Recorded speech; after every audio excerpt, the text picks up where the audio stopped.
7 minutes. So what I'm going to do is I'm going to actually move the minutes with an amendment. Look at page 2. This is under the resolution from Cora Kelly. This is the first paragraph. Last line, it says that, let's see, Mr. Allen confirmed adding LPD received a call for a wellness check and that the neighbor broke the window. Actually, it should be reflected here is that LPD broke the window. So we're gonna amend that. Yeah. So with that amendment, I move the minutes. All right, we have a motion with that amendment. Any other discussion or amendments? All those in favor, say aye. Aye. Passes 2-0.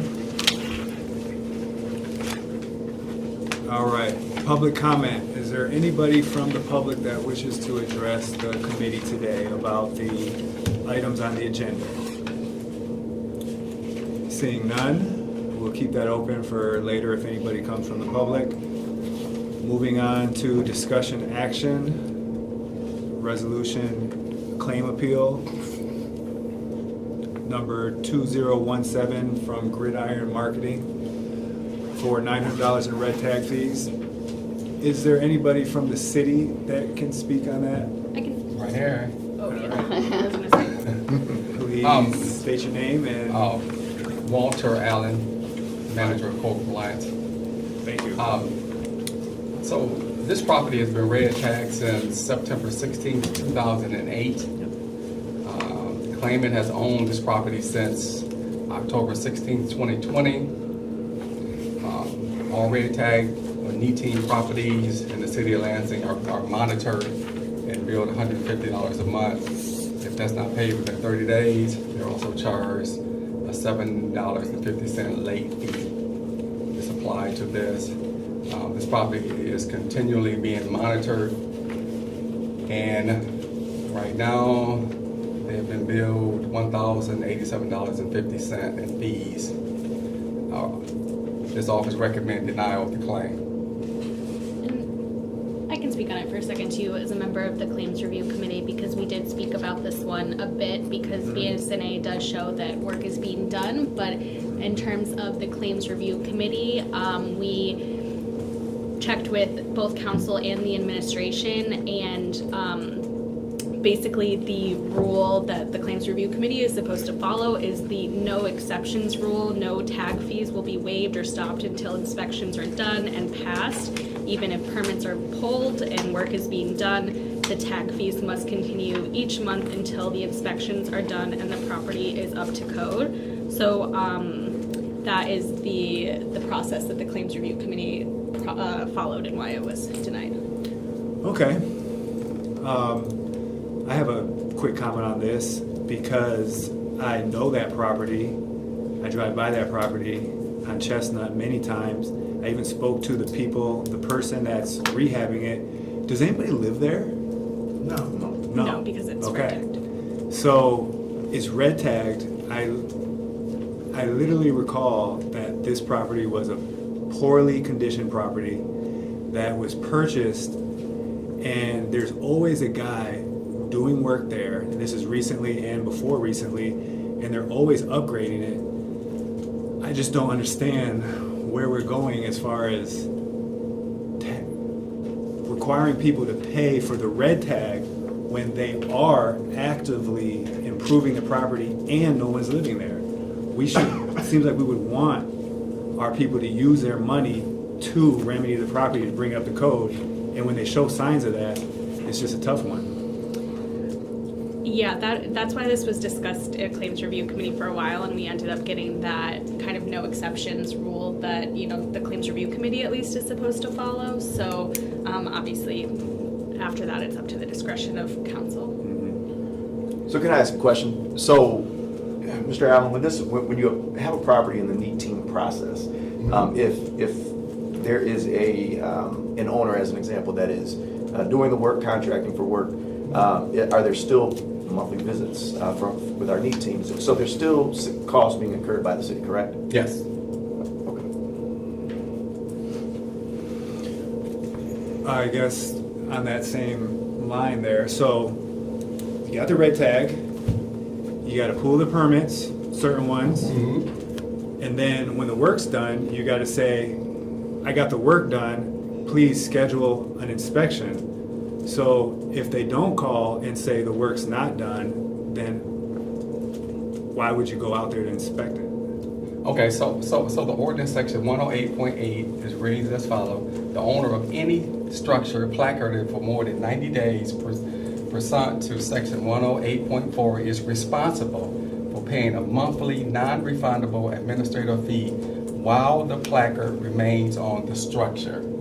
That is the ordinance. So we have our crew that goes out and they monitor these properties once a month just to make sure everything's taken care of in the exterior. They also note if they perceive to be any thing being done on the house, somebody working, monitoring, they also note that. This particular house though, a building permit 2021 denied, tear out. Building permit 2021 denied, remodel. Open building permit 2022, no inspections. Electrical permit 2020 denied, service upgrade. Plumbing permit denied. What's that mean when Plumbing. you say denied? Sorry. Which means building safety must have some reason why they rejected it. They didn't accept the permit. So whatever they wrote. When they tried to get the permit or after they Yes. did the work? After they tried to get the permit. So there's something in there that wasn't kosher for building safety to accept that permit application. So somebody who wanted to do work on the house that has to get a permit to do it came there and asked for the permit, but somehow they said, no, you can't have a permit. Kind of, and some of it could be other things. I don't work at building safety, so I can't really explain it. But I also know that other ones were put in 2021 has no inspections. So that a couple of them were approved, but the work has not been done. So, and I recall looking at, when this first landed on our docket, I remember looking at BSNA. So they haven't had any inspections filed. Is that what you're saying? If they have, it's real slim to none. I'll tell you in a second here pretty quick. And Brian, I'll add with the fee, we discussed this last year in public safety, and what we had found out was, the one nail thing, and then we wouldn't charge a fee, and we were charging some people fees, but then others weren't getting any, and I think that's kind of where this, after 90 days of the red tag, the fee's gonna get charged regardless until the work is done. Too many people were abusing the system at that point. And we started that under Jordan. Yeah, I just wonder, so too many people are abusing it, but is this one of the people that are? Because, I mean, it's a person who, Is the claimant here? Should we hear? is the claimant here? Yes, Sir, I'm here. do you want to come to the table or speak from there? I sure do. Can you tell the committee about some of the work and the permits and the work that's been going on? So good afternoon, I'm Mark King Jackson. I'm the project manager and property manager for Gridiron Marketing Group. And I spoke with you before on the Yes, phone, we've talked a couple like times. a year or two ago, maybe. And so one of the things that's happened, we bought several properties in October of 2020 to rehab, to provide affordable housing for the city of Lansing. So in the case of this particular property, in regards to immediately give a rebuttal to what Mr. Allen is saying, we initially bought this property as a 3-unit, and however, after going through the process of getting permits, there became a zoning issue due to the way that the house sits on the land, and so we had to change the design of the property to just be a 2-unit. And so, as you can see as he goes through the permits, you'll see that every permit is finalized. This property has been sitting for over 90 days, waiting for the city to come out and give us a final inspection. We came before you guys in July on the same issue, asking for the abatement, which the committee approved, and I have those copies here. We have done everything we can to follow the protocol in terms of pulling permits, timely inspections, and progress reports in terms of working with the city. However, as we all know, in the building safety department, there is a human resource. They were having some challenges in terms of having enough inspectors to service the amount of properties that we have out there. We've invested considerable investment in this property. And the other thing, this property has been approved by the Michigan Middle Grant Program, which is for providing affordable housing. You know, Mr. Gregory is from the city of Lansing, from that neighborhood, and he believes in the idea of providing affordable housing, and has made a considerable investment in the community and buying these houses that, you know, these ugly houses, you know, and taking them and turning them into functional living spaces. This particular property, everything is all brand new. You know, plumbing, electrical, drywall, appliances, and we've just been. One of the things that happened with the plan review process, and it's something that everybody kind of needs to understand. In the past,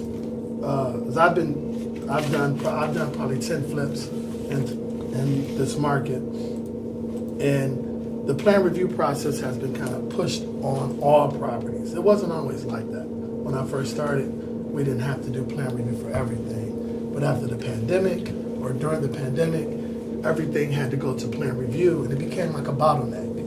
Thank you, and I don't mean to cut you off too much, but All right. if I could just direct some questions, Yes. and maybe we have some questions too. Yes. Can you specifically outline the permits that, I guess the work that was done, and which ones require permits, and what work is done waiting for inspection? Okay, this house required, this was a complete rehab, so it required a tear out because there was a tree that fell into the property, and the property had water damage, so everything had to be taken out of the house. And so as soon as we bought the property, we got the tear out permit, got the roof permit, cleared everything out, so that we can at least secure the property. And from that, Was that work done? yes, Was the permit cleared? yes, Okay. yes. From there, we submitted blueprints of what the property was going to look like as a 3-unit, and so that process went through, and then we ran into a situation, and Susan, I think that's the lady that's over the zoning, came back and said, "Hey, this can't be a 3-unit because of the parking. You have to have 6 spaces, and the way that the property is set up is it can only handle spaces for probably 4 cars." So then we went back into. Was it red tagged at this point already? Yes. Now, one thing that happened, which is weird, is that the property was red tagged. We bought it from the auction, and according to what they told us, is that as long as we were working on the home and showing considerable work, that the fees would not be charged, and they weren't charging us because we were doing what we said we were going to do. As soon as we bought the property, work began. As on everything that we've purchased, if you look up the history of Gridiron Marketing Group in the city, I have a property in your ward, 916 Bench. You see when we bought it, you know, it's action. So, and like I said, we've already had some of these fees waived before. So that's what we didn't understand when we brought this back again for this new set of fees, why we couldn't get the approval. Because at this point, it's just, it's an administrative thing. The house is completely done. It's been done since December. So And all the work's done, everything's sorry. done. We're just waiting on Scott to walk through the property. And they've been so backlogged. We have the inspection February 28th at 9:30. And I would love for you all to come and look and see the work that we've done on this house. And Brian, this is down the street from a property that you have, and you understand the area. I manage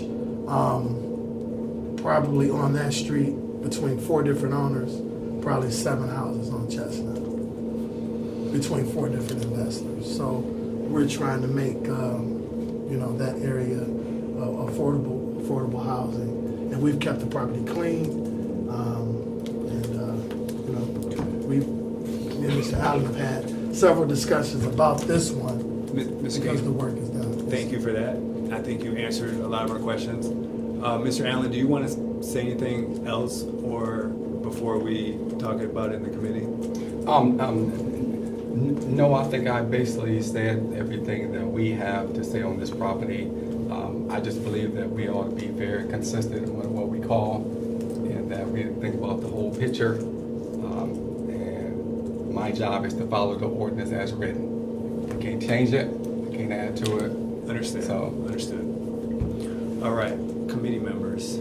So I think what I struggle with on this is they bought the property in 2020, and we did do them a solid of not charging them red tag fees for 3 years. Why would we charge red tag fees when they bought it from a tax auction? The house was bad and they were fixing it up. I just don't see why we ever even immediately put it on them when stuff's being made. I understand that's the ordinance and that there's no exceptions for the claim review, but now we're here. It's just tough when people are making progress, and I do know they're making progress because I see it. I just didn't see it in this realm until today. I don't know what to, I don't see why we would be enforcing and then still going through with the fees when nobody lives there and they're making progress. I don't know. And I understand that. I think that we were in a situation last year, like I said, when this came up, and actually they started charging fees after that meeting that we had, that there were too many places where people were saying, I've got to work, or they're pulling a permit and then letting it expire and then pulling another permit for multiple years. And then we see people living in these houses and they're because the red tag's been stripped off of them. And And it there's causes lot a of real bad issue. actors. I agree, there's bad actors. And I just don't know that this is one. May I suggest, and it's a conversation, that we put this on hold until after the 28th and see how their inspection goes? It's scheduled, right? Yes. You're it's gonna already be scheduled. there. Yes, I know sometimes they cancel it, but as far as you're gonna be there, right? yes. Is that palatable for people? Actually, it's scheduled for the 29th. Excuse me, the 29th at 9:30.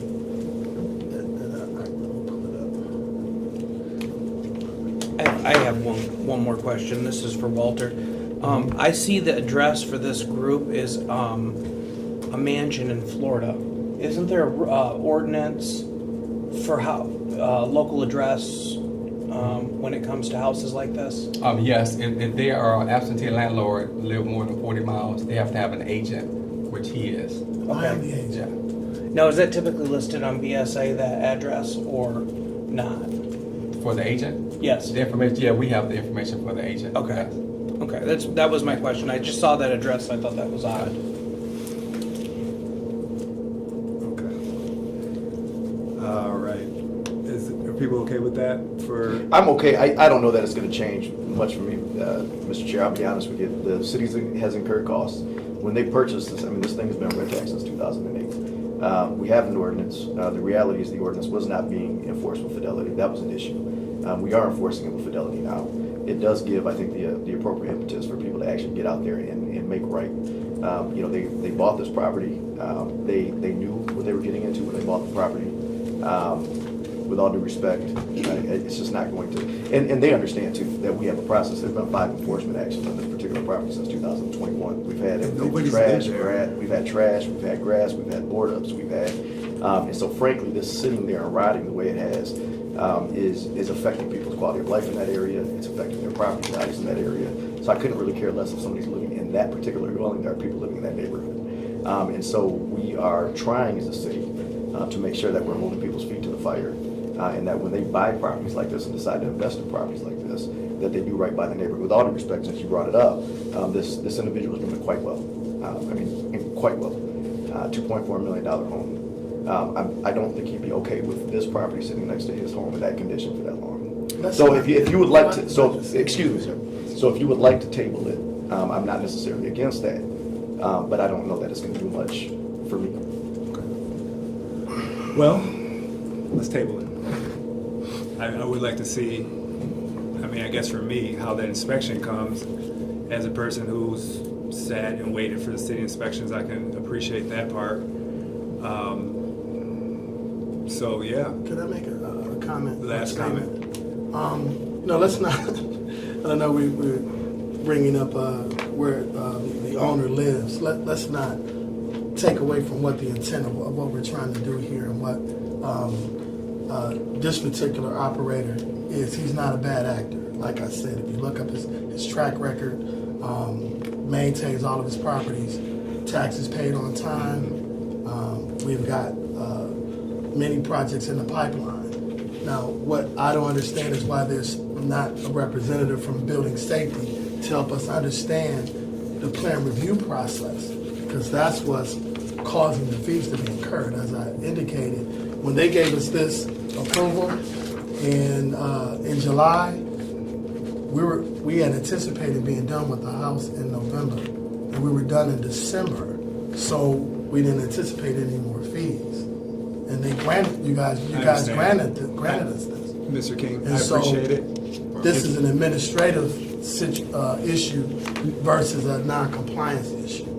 And Walter will agree with that. Yes, Mr. King, I tend to agree, especially seeing how the inspection may turn out. So we're gonna table it. You've already submitted some writing that we reviewed. You're gonna be able to come back again, Okay, and we'll just leave it at that for today. okay. That's fair. All right. Okay. Free to go? You're free to go. Do we know when? Next Thank you. meeting is March 6th. I'll reach out to him. Okay, March 6th. Okay, thank you. Let's just put it on the agenda for that. Great. Next topic, resolution for a liquor license, new Class C development district or area, a request from Makata Club LLC at 300 South Washington Square. Is there anybody to speak on that? All right, come to the table. Please state your name and your position and tell us about what's going on in your request for the liquor license. Yes, so my name is Alex. Well, first of all, good afternoon. Thank you, Yeah, hey, you too. Councilman Cost, Jackson, and Hussein. My name is Alex Watkins. I'm with the Lansing Economic Development Corporation. I'm a business development coordinator. I'm here to seek approval for a Class C Development District liquor license.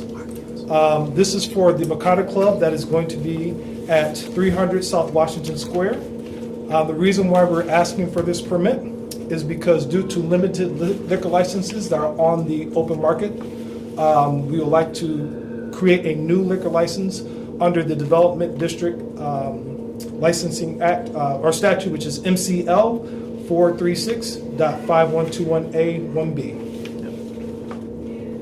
Okay, can you tell me a little bit about the Makata Club or what the place is going to be? We actually have Miss Julie Reinhardt, who's from downtown Lansing, and I'll let her take it from there.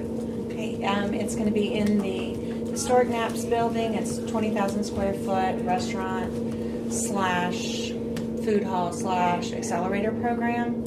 We have, from the public perspective, it's a vibrant, swanky food hall that's open from breakfast to midnight to help with the economic development of downtown and build an amenity for the new residential that's being built. And then on the back side, it is an accelerator program to help restaurant and food businesses, startups, to get their foot in the door or expand their brand.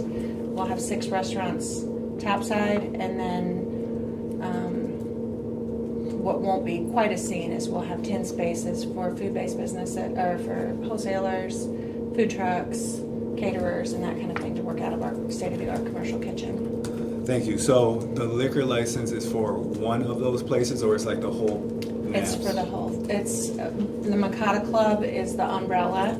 The participants that are receiving the support, and the education but the Makata Club will sell the liquor. Is it like, do you know, is it gonna be one like bar, or is it a restaurant that it goes with and there's other ones nearby? It's a centrally located bar on the first floor, and then the restaurants surround the bar.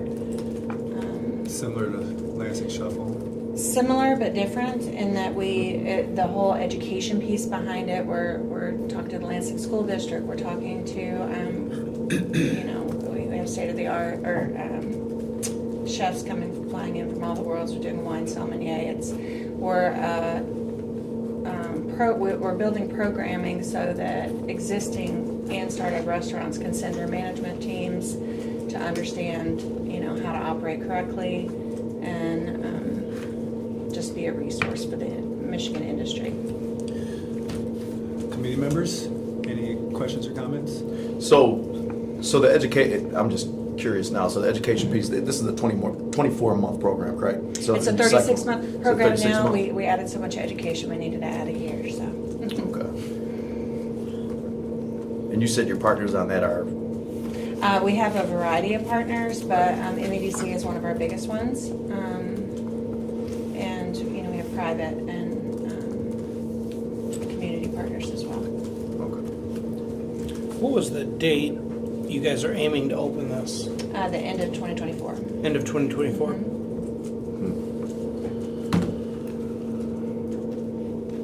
Any other comments? You said this is open from breakfast to what? Midnight. Midnight, yeah.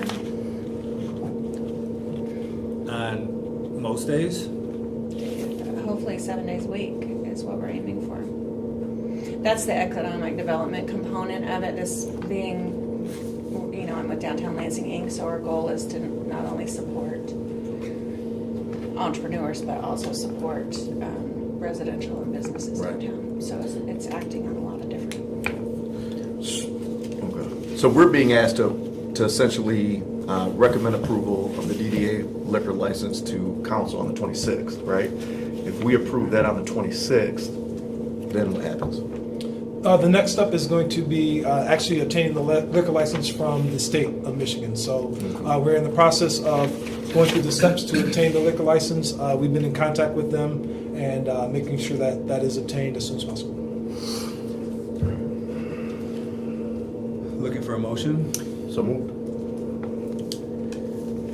All those in favor of the resolution, what are we doing? Resolution for a liquor license, vote for new Class C development for the Makata Club at 300 South Washington, and it'll be on council for 2/26. 226, correct. All those in favor say aye. Aye. Aye. Let the record reflect it passes unanimously. Thank you very much.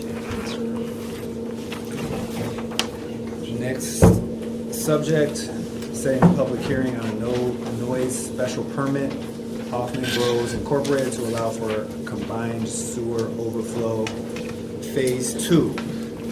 I'm Mark Jones from Public Service Department, project engineer. Got our next project in combined sewer overflow project. This is up near Turner and North Street. The contractor sent me a schedule today, and they do intend on working most Saturdays. So we put in the request to allow them to work Saturdays. I think the resolution actually calls for all of 2024 and all of 2025. However, they are expecting to be done by the end of June of next year. So it may be a little liberal on how long we go, but I wouldn't necessarily want to change it just to allow for any contingencies that could arise. We have some complicated issues. We have a railroad that we have to bore under with several utilities. So I just want to make sure that we have enough leeway to get this work done. So Have you heard anything? What is it? They send out a notice to the neighborhoods? Yeah, typically what I do is after this meeting, we'll send notice to, it's a 500-foot radius, and usually we need a 12-day period. So my guess was March 11th would be the public hearing for this, and so if we get it out by the end of this week, there should be ample notice to do that. We also have a neighborhood meeting coming up for this area on, that will be at Geyer Community Center on March 7th, so we'll also have that. Are you on the agenda for that? Did you already reach out to that neighborhood? Yes, organization? we have that space reserved, so. Excellent. Committee members? Nope. This is the one, this is just Saturday, 8 to 4:30, right? Correct. Okay. Yeah. Looking for a motion for the noise permit? So moved. All those in favor, say aye. Aye. Passes unanimously. Thank you. Letter E, another public hearing for a noise permit from Michigan Department of Transportation to request to allow for work activities to take place on 496 and 127. Yes, hello, I'm Trevor Block. I'm the construction engineer for the Lansing office for MDOT. And we have this big project on 127 from I-96 to I-496. It's going to be 2 years, fully reconstructing the whole freeway, both bounds, and an extra lane in both bounds. And in our contract with the contractor, we provided provisions where there's a certain amount of bridge work that they're allowed to do at night. Some of it with pouring the concrete on our bridge decks, we have to pour them at night. It's too hot during the day. The concrete cures too fast and it doesn't get as strong. So we do our deck pours at night, and likewise we allow demolition work for the bridges because the one in question here, kind of within the city limits, there's the Dunkel Road overpass and then 2 127 structures over over Forest Road, and there's nothing that'll be occurring at night on Dunkel Road, but over on Forest we'll be widening those bridges, so there will be a little bit of demo to do with them, and we don't want live traffic on it, so we'd like to close the road. So we prefer to do that at night as opposed to picking the time during the day to close it and demo the bridge. We could do it during the day. It just makes it a lot easier to be able to do it at night when we're not impacting motorists. So looking at those 2 bridges, that'd be the extent of the scope of work that would occur at night, would be the demolition of the 2 parts of the Forest Road Bridge. We're not going to demo the entire thing, and then pouring them at night. There's a little bit of saw cutting coming out at night, that kind of thing. But the hard part about it is that we don't know when exactly the contractor. I couldn't ask for a specific day or something like that. That's the reason for the 24/7 request. Right now we have the schedule submitted from the contractor in which they're looking at mid-July of this year to demo the railing on the northbound bridge over over Forest Road, and then they'd be looking to pour it back mid-October. Likewise, next year for the southbound bridge, it'd be mid-June and late August for the demolition and pouring in the bridge deck. So we're expecting the demolition would just be one night, and pouring the bridge deck would be one night as well. So very minimal impact, I think, considering what's actually occurring in the city limits. Wonderful. And just for, I guess, maybe legal, we can do a permit for the end of 2025. I know we got to go through all of 24. We can do this that far out? Yeah. Okay. Any comments, questions? For you to consider, and I don't know if this works if you're saying one night. Sometimes in the past, council has given permission for X number of nights within this period of time. So it's not like you're saying. That's what the resolution I says. didn't look at exactly. It says up to 15 days per month. Okay, but it doesn't sound like that's what they need. No. So if you're uncomfortable with half each month, you could say a maximum of X amount for demolition of this. I think when the deck is placed, you got trucks out there and backup alarms, but it's really not like demolition. Yeah. It's not as noisy, so it's limited duration for the demolition. So you could even restrict that, I think. even I'd be more. fine. That'd be, yeah, so if you want to. The 15 days is more for the stuff that's gonna be occurring in the East Lansing area, for sure. Just for your, if you want to consider that if it's an issue. I'm inclined to pass it how it is and today, and if we hear anything, maybe consider changing it later. Or do you guys want to restrict it now? I'm fine with the way it Course is. action. Yeah, that's fine. Looking for a motion then? So Or, moved. all right, to set the public hearing on, It'll be March 3rd, it goes to council on Monday. on March 3rd to the committee. Public hearing will be March 3rd, or, I'm sorry, March 11th, Yep. All right. 3/11. All those in favor of the special noise permit for Michigan Department of Transportation to work on the highways, say aye. Aye. Aye. Let the record reflect, 3-0. Letter F, acceptance of transportation asset management plan. Scott Cook with the Public Service Department, Assistant City Engineer. Thank you for this opportunity to present this. In accordance with Public Act 325, the city is required to submit a transportation asset management plan approximately every 3 years. Our goal in the Public Service Department is to do that about every 2 years, which matches our cycle for when we do PASER ratings and bridge evaluations. Basically, the Transportation Asset Management Plan gets submitted to the Transportation Asset Management Council. By doing so, we need a resolution from council to formally accept that. So that's what we're here for. If there's any questions, I'll try and answer. Well, it is a pretty thick document, and, you know, I guess my question is, just briefly, what is the asset management plan? Is it, say, when we're doing our bridges, exactly what is that? Right, so what it does is it evaluates several of our key transportation assets, roads, bridges, culverts, and traffic signals, and signs. Signs are obviously a rather minor component. And what it does is it looks at what we've done and where we're going, both, to evaluate what does our system look like, where are we trying to get it to, and the dollars that it takes to get it there. So that's a pretty high-level overview. But yes, it does all of those features as part of the document. There shows, again, what we've done since we submitted the last one, and it shows what we're planning to do in the near future. Wonderful. Were there any, Councilmember Jackson, this is not like our secret document that says what we're going to do for each road for the next 20 years, if you're wondering what I was hiding out. It is more high level. Here's our current condition, again, here's our targets, where we want our condition to be, and what the cost would be to get there. It looks like we're improving. We're starting to.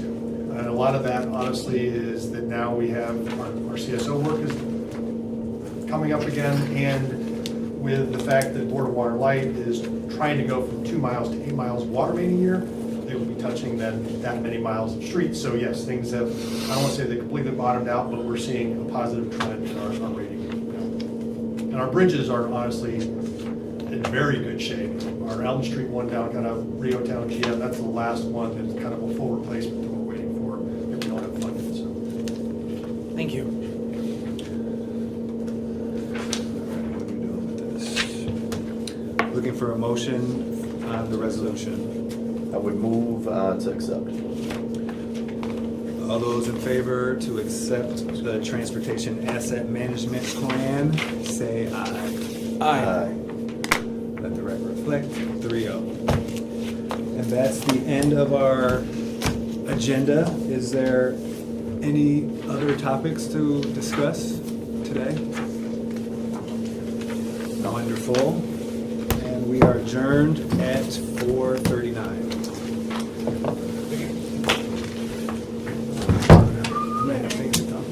I saw it. Okay. Is that-